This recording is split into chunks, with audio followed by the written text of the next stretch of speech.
So hello every one, നമ്മുടെ next വീഡിയോയിലേക്ക് എല്ലാവർക്കും സ്വാഗതം. ഈ വീഡിയോ നമ്മുടെ സ്വിംഗ് ട്രേഡിംഗ് സ്റ്റോക്ക് പർപ്പസിനായിരിക്കുള്ളൂ. ഞാൻ പ്രൊവൈഡ് ചെയ്യുന്ന സ്റ്റോക്സ് എല്ലാം ലേണിംഗ് പർപ്പസിനാണ്. ഞാൻ കൂടുതലായിട്ട് എക്സ്പ്ലെയിൻ ചെയ്യുന്നത് ലെവൽസ് കാര്യങ്ങളൊക്കെ എല്ലാം ഡീറ്റെയിൽസ് ആയിട്ട് എക്സ്പ്ലെയിൻ ചെയ്യുന്നത് ഇതിനു വേണ്ടി മാത്രമേ ഉള്ളൂ, ഫോർ ലേണിംഗ്.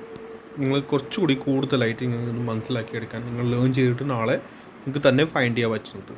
ഓക്കെ, സോ നമ്മുടെ ഇന്നത്തെ സ്റ്റോക്ക് നല്ലൊരു പ്രൈസ് ആക്ഷൻ ബേസ്ഡ് ആണ്. ഞാൻ ആദ്യം പ്രൈസ് ആക്ഷൻ തന്നെ സ്ക്രീൻ ചെയ്യൂ. What is the price? ഇപ്പം ഇത് നോക്കുകയാണെങ്കിൽ ഹയർ ഹൈ ഫോം ചെയ്തിരിക്കുകയാണ്. കണ്ടോ, higher high and lower high ആണ് ഫോം ചെയ്തിരിക്കുന്നത്. Okay, so the price regularly price മുകളിലേക്ക് പോയിക്കൊണ്ടിരിക്കുന്നതാണ്. മനസ്സിലായോ? കണ്ടിന്യൂ അത് തന്നെ ചെയ്യുന്നത് മീൻസ് നേരത്തെ അടിച്ചിരിക്കുന്ന ഒരു ലോ അത് ബ്രേക്ക് ചെയ്യും. ഇവിടെ ഒരു ലോ അത് ബ്രേക്ക് ചെയ്തിട്ടില്ല, ഇവിടെ ഒരു ലോ അത് ബ്രേക്ക് ചെയ്തിട്ടില്ല, പിന്നെ ഈ ലോ ബ്രേക്ക് ചെയ്യാതെയാണ് ഇപ്പോൾ പ്രൈസ് മുകളിൽ സസ്റ്റെയിൻ ആയിരിക്കുന്നത്. ഓക്കെ, സോ നമ്മളിവിടെ നോക്കുകയാണെങ്കിൽ പ്രൈസ് മുകളിലേക്ക് പോയി ഇവിടെ ഒന്നോ രണ്ടോ പ്രാവശ്യം ഈ 423 അവർ റെസിസ്റ്റൻസ് എടുത്തു, പിന്നെ താഴേക്ക് വന്നു.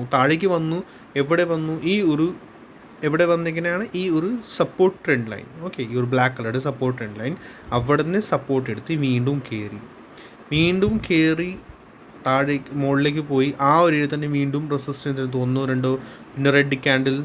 ഓക്കെ, താഴേക്ക് വന്നു, വീണ്ടും ഒരു ബൈ വന്നിരിക്കുകയാണ്. ഓക്കെ, സോ ഈ ഒരു ഏരിയ നല്ല റെസിസ്റ്റൻസ് സോണാണ്. ഞാൻ റെഗുലർലി പറയാറുണ്ട്, എൻ്റെ ഇൻട്രഡേ വീഡിയോസ് നിങ്ങൾ കാണുവാണെങ്കിൽ അതിലും പിന്നെ എൻ്റെ ലേണിംഗ് വീഡിയോസിലൊക്കെ ഞാൻ കൂടുതൽ പറയുന്നത് ഇത് തന്നെയാണ്. പ്രൈസ് ആക്ഷനിൽ നമ്മൾ ഒന്നോ രണ്ടോ മൂന്നാല് പ്രാവശ്യമേ ഏതെങ്കിലും റെസിസ്റ്റൻസ് ഓർ സപ്പോർട്ട് ടെസ്റ്റ് ചെയ്തുകൊണ്ടിരിക്കുകയാണെങ്കിൽ പ്രൈസ് ദാറ്റ് മീൻസ് അത് ബ്രേക്ക് ചെയ്യാനുള്ള ചാൻസസ് കൂടുതലായിരിക്കും. ഞാനില്ലയെന്ന് പറയണില്ല, ബട്ട് ചാൻസസ് കൂടും. 90% ചാൻസസ് കൂടുതലായിരിക്കും. സോ അതുകൊണ്ടാണ് എനിക്ക് ഈ പ്രൈസ് ആക്ഷൻ, ഈ ഒരു ചാർട്ട് പാറ്റേൺ ഭയങ്കര ഇഷ്ടമാണ് കേട്ടോ. പിന്നെ ഇതിനകത്ത് നമ്മൾ നോക്കുകയാണെങ്കിൽ വേറൊരു കാര്യം എനിക്ക് പറയാനുള്ളത്, നമ്മുടെ ഇവിടെ ഒരു വോല്യൂം അത്യാവശ്യം നമ്മൾ വോല്യൂം നോക്കുകയാണെങ്കിൽ വോല്യൂം ഡൗൺ സൈഡായിരുന്നു, കുറഞ്ഞുകൊണ്ടിരിക്കുകയായിരുന്നു. ഫ്രഷ് സെല്ലിംഗ് ആണെങ്കിലുണ്ടല്ലോ, വോല്യൂം അങ്ങനെ കണ്ടോ, വോല്യൂം താഴേക്ക് കുറഞ്ഞുകൊണ്ടിരിക്കുന്നതാണ്. ഇനി ഫ്രഷ് നല്ലൊരു വോല്യൂം വരണം. Fresh volume, huge volume, good volume വരികയാണെങ്കിൽ സെല്ലിംഗ് ആണെങ്കിൽ വോല്യൂം കൂടിയെന്ന് മനസ്സിലായോ.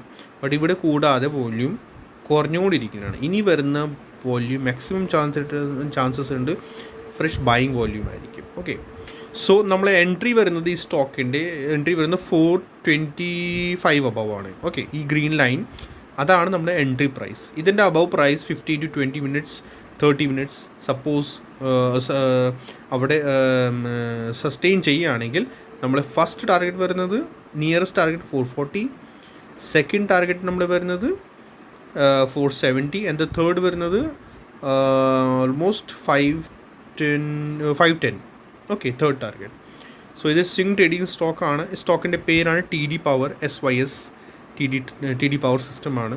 ഇത് എനിക്ക് തോന്നുന്നത് ഐ തിങ്ക് ഇലക്ട്രിക്കൽ ടൈപ്പാണ്, ഇലക്ട്രിക്കൽ സെക്ടറിൽ ബേസ്ഡ് ആണ് ആ സ്റ്റോക്ക്. ഓക്കെ, സോ മേജർ നമുക്ക് പറയാനുള്ളത് എന്ന് വെച്ചാൽ ഈ റെസിസ്റ്റൻസ് ബ്രേക്ക് ചെയ്യുകയാണെങ്കിൽ ഈസിലി നമുക്ക് എൻട്രി എടുക്കാം. ചെറിയൊരു SL വെച്ചിട്ട് പ്ലേ ചെയ്യാം. SL ഈ ക്യാൻഡിലിൻ്റെ ലോ 400 ബിലോ SL നമുക്ക് വേണമെങ്കിൽ വെക്കാം. എൻട്രി വരുന്നത് നമ്മൾ 420 ഫസ്റ്റ് ടാർഗറ്റ് എന്നത് സെക്കൻഡ്, തേർഡ് 3 ടാർഗറ്റ്സ് ഉണ്ട്. ബ്രേക്ക്ഔട്ട് സ്റ്റോക്കാണ് ഞാൻ പ്രൊവൈഡ് ചെയ്യുന്നതൊക്കെ, ബ്രേക്ക്ഔട്ട് സ്റ്റോക്സ് ആണ്. പിന്നെ ലാസ്റ്റ് നമ്മൾ വീഡിയോസ് നിങ്ങൾ പോയി നോക്കുകയാണെങ്കിൽ ലാസ്റ്റ് സ്വിംഗ് ട്രേഡിംഗ് സ്റ്റോക്സിൻ്റെ ഒക്കെ സ്റ്റോക്സ് നന്നായിട്ട് പെർഫോം ചെയ്തിട്ടുണ്ട്. ബ്രേക്ക്ഔട്ട് സ്റ്റോക്സ് എന്ന് പറഞ്ഞാൽ സിംഗിൾ ഡേ തന്നെ നല്ല ഒരു മൂവ്മെൻറ്റ്സ് കിട്ടാറുണ്ട്.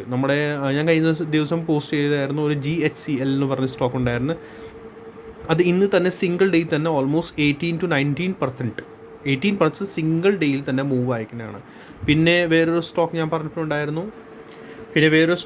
നമ്മുടെ മറ്റേ ടോറൻറ്റ് പവർ ഉണ്ടായിരുന്നു. ടോറൻറ്റ് പവർ അങ്ങനെ തന്നെ ഓൾമോസ്റ്റ് 15% അടിച്ചു. പിന്നെ ഇഷ്ടംപോലെ സ്റ്റോക്സ് ഒക്കെ ഉണ്ടായിരുന്നു. ഞാൻ ആ കമൻറ്റ് സെക്ഷനിൽ കമൻറ്റ് അപ്പോൾ തന്നെ ചെയ്യാറുണ്ട്. ബട്ട് ഞാൻ പിടിക്കുന്നത് 8 to 10% ആണ്. നോർമലി ഞാൻ പറയാറുണ്ട്, ഞാൻ ഇൻട്രാഡേയിൽ തന്നെ മാക്സിമം 8 to 10% കിട്ടിയാൽ ഞാൻ ബുക്ക് ചെയ്ത് മാറും. ഒരു ചെറിയൊരു ക്വാണ്ടിറ്റി, വെറും ഒരു 5 to 10% ക്വാണ്ടിറ്റി മാത്രമേ ഞാൻ ബാക്കി പിന്നെ ഹോൾഡ് ചെയ്യുള്ളൂ ഫോർ ഫർദർ അപ്സൈഡ്. സോ നമുക്ക് സിംഗിൾ ഡേയിൽ തന്നെ 8 to 10% കിട്ടിയാൽ ഇറ്റ്സ് ഇന്നഫ്. ഒത്തിരിയാണ് 8 to 10% സിംഗിൾ ഡേയിൽ. സോ നമ്മൾ ഇതൊക്കെ എല്ലാം ട്രാക്ക് ചെയ്യുക. സ്റ്റാർട്ടിങ്ങിൽ ബ്രേക്ക് ഔട്ട് സ്റ്റോക്സ് എന്ന് പറഞ്ഞാൽ അങ്ങനെയാണ്. അത് മൂവ് തരുമ്പോഴത്തേക്ക് ഒറ്റയടിക്ക് 8 to 10% തരും. ഓക്കെ, നമ്മൾ ലെവൽസ് കാര്യങ്ങൾ ഞാൻ കൊടുത്തിട്ടുണ്ട്. അത് പേടിക്കാതെ നിങ്ങൾ ലെവൽസ് കാര്യങ്ങൾ ട്രാക്ക് ചെയ്യുക. കുറച്ച് നാൾ വേണമെങ്കിൽ കുറച്ച് ക്വാണ്ടിറ്റി, ചെറിയൊരു നിസാര ക്വാണ്ടിറ്റി നിങ്ങൾ എടുത്ത് ട്രാക്ക് ചെയ്ത് നോക്കുക. കുറച്ച് നാൾ അത് പെർഫെക്റ്റ് ആയിട്ട് വർക്ക് ചെയ്യുന്നുണ്ടോ ഇല്ല എന്നൊക്കെ നോക്കിയിട്ട് ബാക്കി നിങ്ങൾ പിന്നെ ക്വാണ്ടിറ്റി കൂട്ടിയാൽ മതി. Okay, so like and subscribe the video. Thank you so much.